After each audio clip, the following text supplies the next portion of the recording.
Кімнің құлағын көріп тұрмыз? Қытайдың құлағын көріп тұрмыз бәріміз, иә? Қытай мұнда инвестиция құяды, ана біреу Кәрім, Мәсім кім? Ол сандырақ Қытай инвестиция құяды, шегелеп тұрып. Маған инвестицияны қайтпаса құсасың дейді қазақ. Немен құсасың? Немен құсасыңдар? Жермен құсасыңдар. Басқа, ана Кәрімнің атында 5 ешкі болса білмеймін. Бәленбай миллиардқа, 400 миллиард дедіңіздер ме? Қанша дедіңіздер? Сондай 400 миллиардқа кепілін көрсетсін, мүмкін сол кезде халық қаласа ойланар. Сондықтан да ол ақшаның да сұрау, судың да сұрау бар. Ана жерде қыруар миллиардтаған ақша, ол ақша үшін ертең біз құсамыз қазақ елі.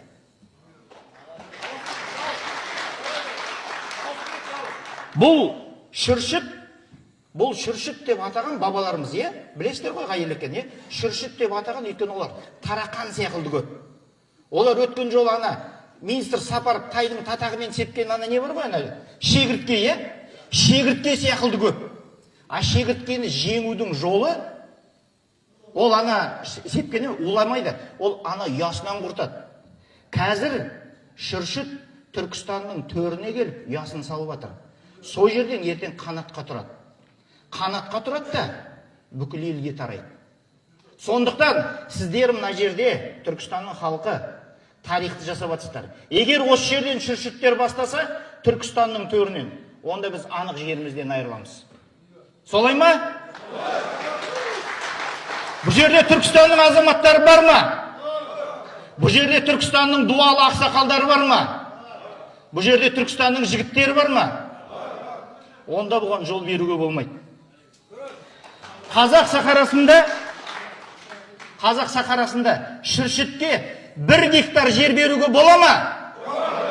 Шүршітке ердің тоқымындай жер беруге бола ма? Шүршітке ұлтарақтай жер беруге бола ма? Айналайын, сіздер де елдің жауы емессіздер. Е? Осы елдің баласысыздар. Міне, елде ақымақ емес. Жаңағындай сіздердің сандырақтарыңызға сеніп, басты шолғанға сене салатын халық жоқ бүгінде. Бүгінде тәуба Тоқаевтың билігінің алдында осындай дүниені ашық айта аламыз. Міне, халық сіздерге жиналып ашық айтып жатыр. Тоқтатыңыздар мынаны. Тоқтатыңыздар.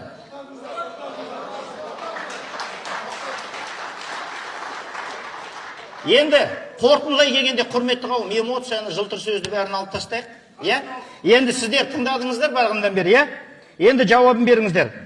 Жобаның проектісі бар ма? Жобаның авторы бар ма? Кім екен өзі? Экологиялық пайдасы бар ма?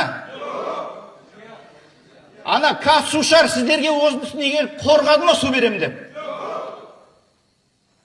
Насостар заңды тұр ма екен? Бәрі заңсыз. Бұл заңсыздықты жасап қойған осы жердің прокуратурасы бар ма? Облыстық прокуратура бар ма? Қайда бұл не болып жатыр? Прокуратурадансыз ба? Мархабат, рахмет. Сіз естіп атсыз ғой мынаның бәрін. Көріп атсыз. Керек ақпарат десеңіз, біз сізбен бөлісейік. Мынаның барлығы полностью заңсыз. Одан кейін ана Қазсушар рұқсат беріп қойған ғой, жаңа Әсет кішкене эмоцияға беріп айтпай кетті, е? Қазсушардың ана жерден су сататын құжығы жоқ. То есть ана Қытайлар ма бүкіл суды тегін алып жатыр. Немесе заңсыз беріп жатыр. Сондықтан доғарыңыздар, құрметті прокуратура, назар аударыңыздар, доғарыңыздар. Ал енді осы жерде бір қызық дүние бар. Бұны мен ауыл шаруашылығы министріне арнар едім. Осы жерде негізі ауыл шаруашылығы министрі тұру керек. Алло, Сапаров. Осыны былықтың бәрлігін бастаған, кешегі шегірткені қанатқа тұрғызған, осы облыстың зам әкімі бар, болған Ермек Кенжеханұлы деген. Сол осы былықтың бәрлігін бастады да, тастады да, міне, елді тастады, осы жердің жігіттерін тастады, әкімді тастады да, өзі бүкіл Қазақстанның вице-министрі болып кетті.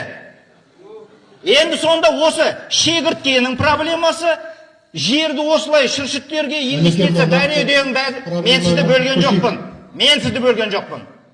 Осының бәрлігін енді онда Қазақстан деңгейінде дайындала береміз, не істейміз? Осындай адамды вице-министр тағайындаған министр Сапаровта ми бар ма? Осымен тәмәм. Енді артық айтсам, кетті айтсам, кешіріңіздер, қорытындылаңыздар, осымен тарайық. Рахмет.